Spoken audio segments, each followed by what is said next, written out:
ఓం మహాగణాధిపతయే నమః. ఓం గురుభ్యో నమః. ఓం శ్రీమాత్రే నమః.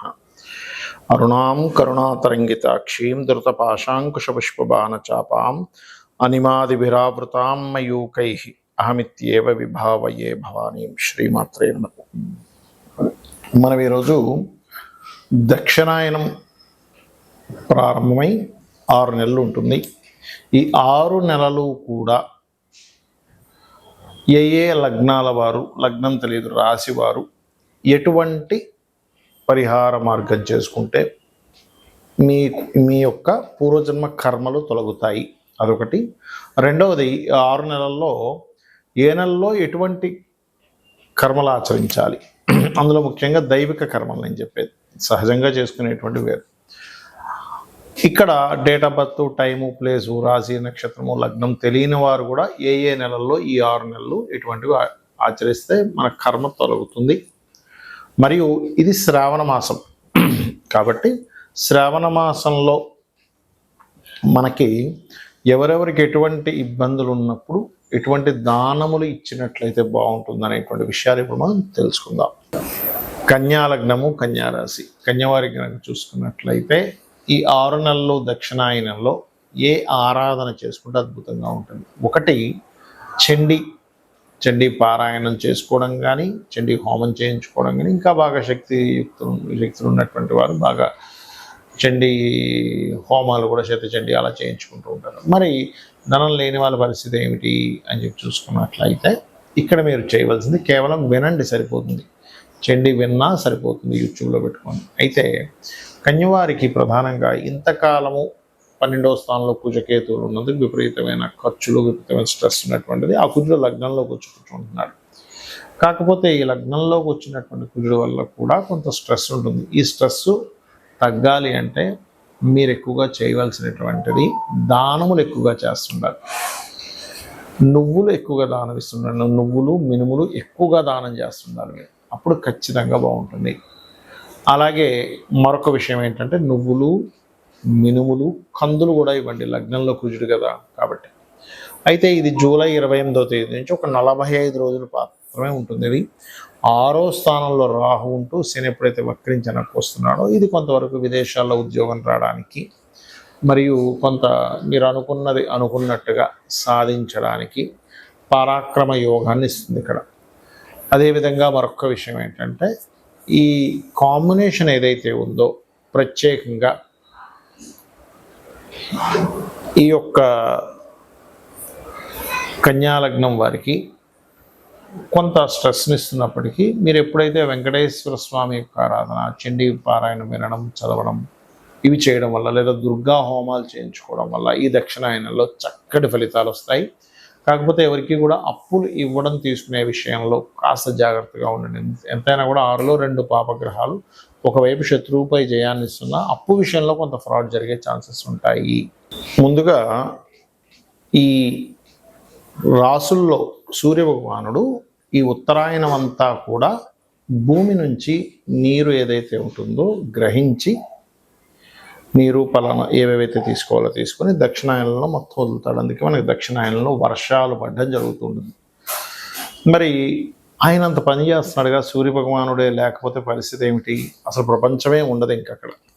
అలాంటప్పుడు ఆయనకి కృతజ్ఞతగా 6 నెలల పాటు 6 విధములైనటువంటివి మనం పాటించాలి. మీది ఏ నక్షత్రమైనా, ఏ లగ్నమైనా, ఏ రాశి అయినా సంబంధం లేదు. మొట్టమొదటిగా మనకి జూలై 14, 15 ఆ తారీఖుల నుంచి, ముఖ్యంగా 15, 16 కూడా ఒక్కొక్కసారి సూర్యభగవానుడు మార్పుల వల్ల 15 వేసుకోండి రఫ్గా. జూలై 15 నుంచి ఆగస్టు 15 మధ్యలో సూర్యుడు కర్కాటక రాశిలో ఉన్నప్పుడు ఎంత మీరు సూర్యుడికి అర్ఘ్యం వదిలితే మీ రాశి ఏదైనా, నక్షత్రం ఏదైనా మీకు అంత చక్కటి ఫలితాలు వస్తాయి. అందులో ముఖ్యంగా గండములు తొలగుతాయి, గుర్తుపెట్టుకోండి, సూర్యభగవానుడికి చేసేటువంటి ఈ యొక్క ప్రక్రియ వల్ల. మరియు జల సంబంధించిన, అదేవిధంగా క్షీర సంబంధించిన దానాలు ఎక్కువగా ఇస్తూ ఉండాలి. ఓకే, లేదా అన్నదానాలు ఎక్కువగా చేస్తూ ఉండాలి. గోవులకి ముల్లంగి తినిపించడం మరియు కీరా లాంటివి తినిపించడం, ఈ సేవలు ముఖ్యంగా జూలై 15 నుంచి ఆగస్టు 15 మధ్యలో మీకు విశేషమైనటువంటి యోగాన్ని ఇస్తుంది. ఎందుకంటే మన యొక్క పూర్వజన్మ కర్మని తొలగించేటువంటిది ఏదైతే ఉంటుందో దేవత ఆరాధనలో సూర్య భగవానుడికి ప్రధాన పాత్ర. దాని తర్వాత లలిత సహస్రనామాలు చేసుకోమని చెప్పారు. అంటే రెండు ఒకటే, ఆ అమ్మవారే సూర్య రూపంలో ఉంది అక్కడ. అదేవిధంగా విష్ణు సహస్రనామాలు చేసుకునేవారు విష్ణు సహస్రనామాలు చేసుకుంటారు. ఏదైనా ఆలయానికి వెళ్ళి సేవ చేసుకునే వాటి వల్ల కూడా తగ్గుతుంది. ఇక రెండవది ఆగస్టు 15 తేదీ నుంచి సెప్టెంబర్ 15వ తేదీ మధ్యలో ఎంత సూర్య నమస్కారాలు చేసుకోవడము. అయితే ఇందులో రెగ్యులర్గా చేసే ఈ 6 నెలల్లో కూడా సూర్యుని వదిలిపెట్టకూడదు ఎక్కడా కూడా.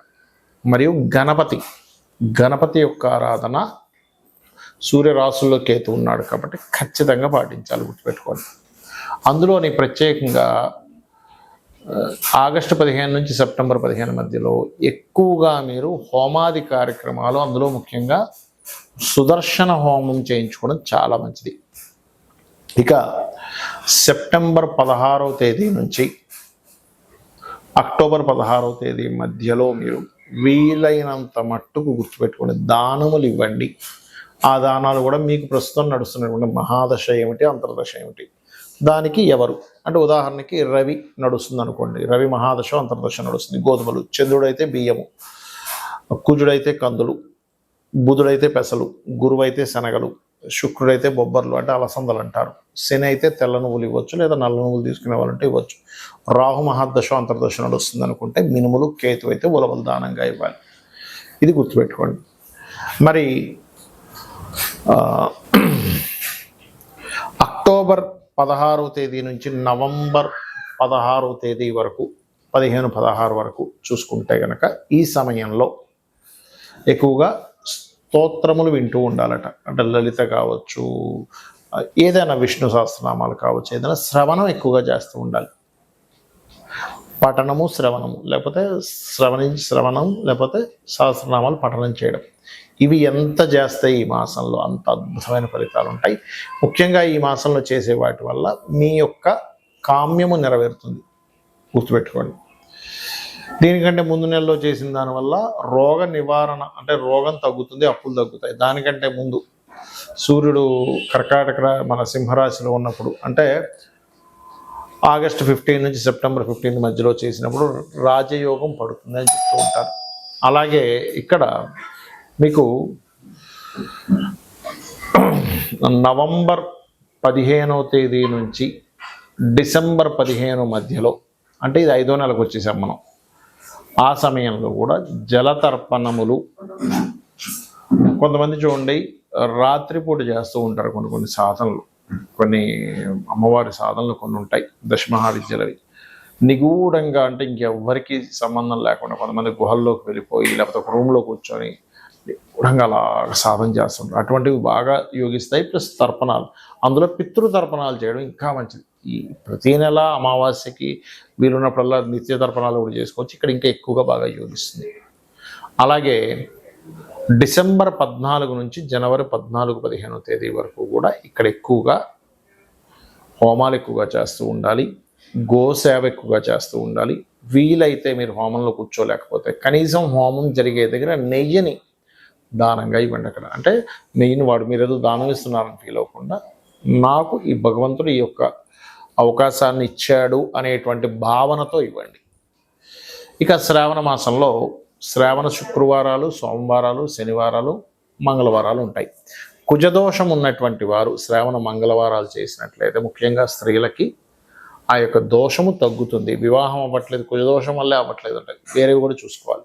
శుక్రవారాలు చేసేటువంటి వారికి ప్రధానంగా ఇక్కడ మరొక విషయం ఏంటంటే, ఇక్కడ చాలామంది ఈసారి ఏంటండి 3వ వారం చేసుకోవాలట అంటే పౌర్ణమికి దగ్గరగా ఉండేటువంటి వారాన్ని చేసుకోవాలి. అది అందుకని 3వ వారం వచ్చింది ఈసారి. దానివల్ల లక్ష్మీ ప్రాప్తి, శ్రావణ సోమవారాల వల్ల మానసిక ప్రశాంతత లభిస్తుంది. కొంతమంది శ్రావణ శనివారాలు కూడా చేస్తారు, దానివల్ల శని దోషాలు తగ్గుతాయనేటువంటి ప్రతీక. అయితే ఇవి మీరు భక్తి శ్రద్ధలతో, భక్తి శ్రద్ధ భావన